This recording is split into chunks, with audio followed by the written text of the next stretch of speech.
Hello guys, welcome to a new video. In this video I'll be reviewing the OnePlus 12. Can you see it? Lights please. Yes, fine. So before this video, disclaimer. So before purchasing any device with your hard-earned money, maybe this OnePlus 12 or iPhone, any phones, so do a proper research rather than depending on one or two videos. I'm not telling maybe this video or any videos. So if you want to buy a OnePlus 12, I'm recommending you not to just watch this video and make a decision. Always, watch multiple reviews, multiple videos, and do a lot of research. So you have to spend a lot of money. So do a proper research, check the websites, check the reviews, and go to the store if possible. The opinion which I have about the phone might be different for you. Maybe a different YouTuber will have a different opinion, so check that as well. And that's it. So welcome back to the video. So OnePlus 12 is a flagship device from 2023 by OnePlus. So this has been almost 2 years since I bought the device. So now at this point, I think there's a new device launch on the way of OnePlus. So there's a chance of this phone getting cheaper. So most of you will be wondering if it's worth it after 2 years of the launch. So I'm here just to explain that. So we will start with the pros first. So first pro of this device or any OnePlus device, a person chooses the UI. This is my first OnePlus device. I was surprised. I was curious how this would turn out. So it is quick, it is snappy, it is light, it has all the features you expect.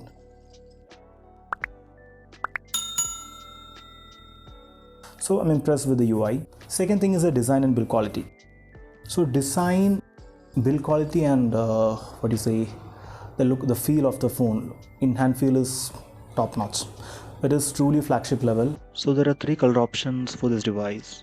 So usually I'm a person who prefer black color. Black and red is my favorite color combinations, but black is a common color. Actually, I've been using a lot of devices just black color, so I want to try something new. This is also unique. It's a marble back, it feels good, but keep in mind, if you're planning to use it without a case, I wouldn't recommend, because it's very slippery. It can slip from your hand, and also the camera bump is very large. I don't mind having a large camera bump, but okay, if you just place it on the table, it might not settle properly. It is on one side, but I really don't care. A third good positives I would say is the battery life. I have to say this, battery life of this is insane. It's 5500 mAh battery, and it's not just numbers we're talking about. It's actually insanely good battery life, good screen on time.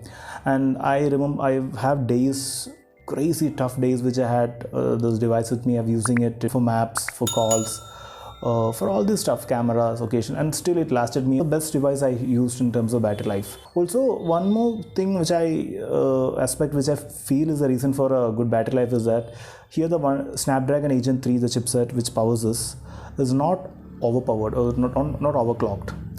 It is, compared to Xiaomi, it's a bit underclocked, I guess. Maybe performance, I don't know. I didn't notice any performance issue. I was playing games. I'm not a gamer, but I tried all the games just to understand the performance. Then I edit a lot of videos in VN and Adobe Rush. So I used to edit, so I didn't feel any issues with editing. So performance wise, top notch.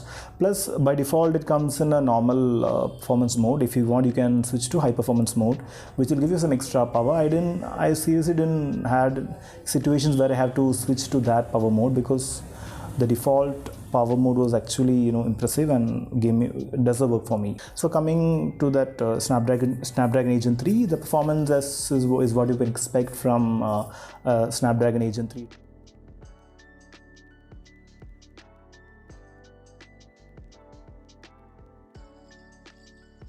And as I said, the benchmark scores will not surprise you compared to other devices because it's not overclocked.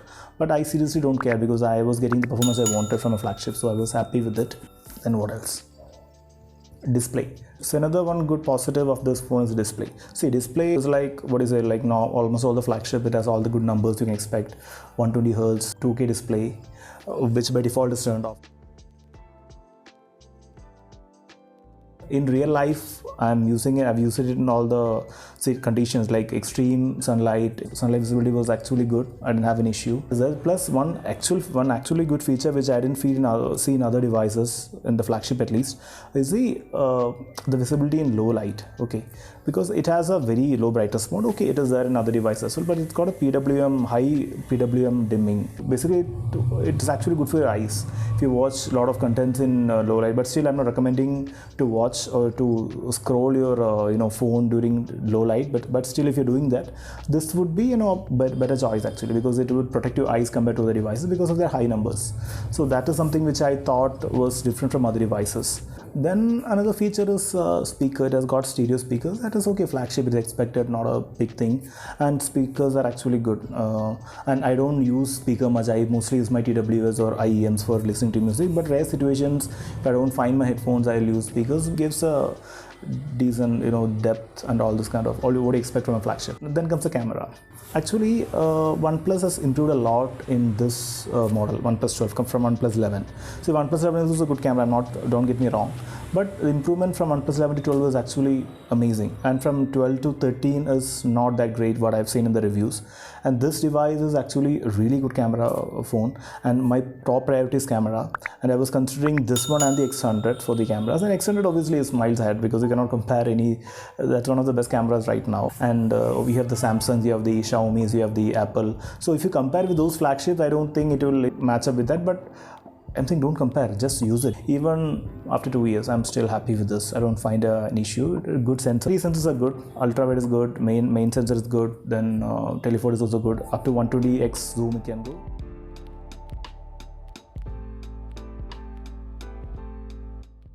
So camera wise, that's fine. Then the front cam, I'm not impressed because I was using a Vivo V27. It's a mid-ranger, which has got a much better camera setup. It's a mid-ranger, but still it has got a better setup than this. So I'm not saying it's a bad front camera, but maybe it's not flagship grade if you ask me. It supports 4K 30, not 4K 60. Might not be a deal breaker. Another thing about the camera is that too much AI. It's not just OnePlus. A lot of phones have the same issue. You don't see what is real out there, because see, if you're a person who is using a real camera and then comparing with this, you'll understand the difference. Sometimes I feel it's a bit unreal.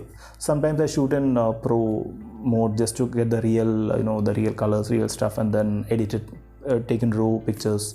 All these things I do. It's nitpicking. Maybe most people might love the AI and extra details. One more positive I've missed out, that is the charging. It supports 100 watts charging wired and 50 watts wireless charging, which is impressive numbers even for wireless. But wireless, the problem is you should get a own OnePlus charger which costs more than 3,000 rupees. So because see, for me too, I'm fine with 100 watts wired. I'm getting good, very good charging speed, so I'm impressed with that. So wireless, if you love wireless, you can purchase that.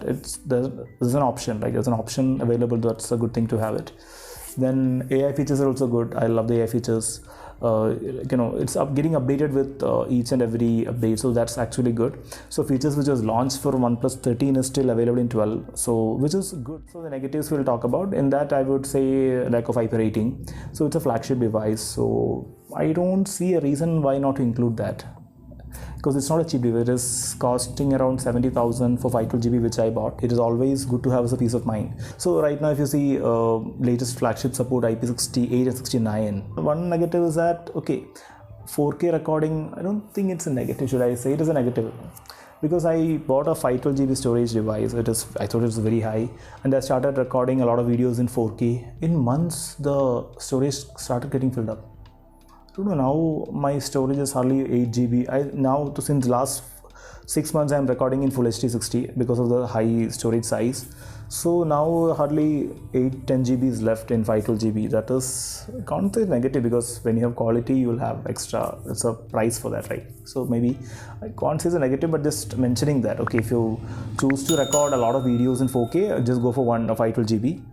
And not the 256, and it would have been great if it had that 1 terabyte option. So I wouldn't mind paying extra, because let's say maybe 4,000 to 5,000 extra for a 1 TB. People who are willing to pay, it's fine, it's a good option, because I take a lot of videos, I create content. So for people like me, maybe that extra half terabyte would be advantage, because see, a flagship at that age provided 1 TB storage option. So that was a bit let down. Could have given that option also. At least 75,000, 5,000 extra if you pay, and if you get that option, it would have been nice. And RAM wise, memory management is super top class, no worries.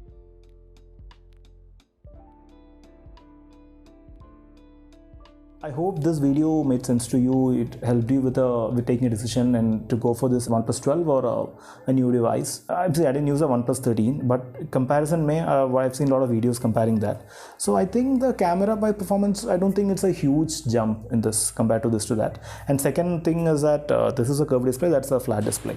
And I personally love the curved display, and right now, I don't know, internet, if you check, most people are preferring the flat display, because earlier that used to be curved display used to be a flagship feature. So OnePlus 13 has a flat display. If you want that, you can go for that. And OnePlus 13 has an IP68 rating, so waterproofing would be better in that. And also one thing I forgot to mention about the positives is the software support. It supports 4 years of Android updates and 5 years of security updates, which is a good deal. So I hope you enjoyed the video, you found some sense in this, you were able to make a decision from the video to purchase something new. That's my review impression about my OnePlus 12. I hope you enjoyed it. So I got it for 68,000 after 2,000 rupee bank discount. I'm not sure what is the price it is selling for at the point of shooting this video. So you can check it out on yourself and look for a good deal, and happy shopping.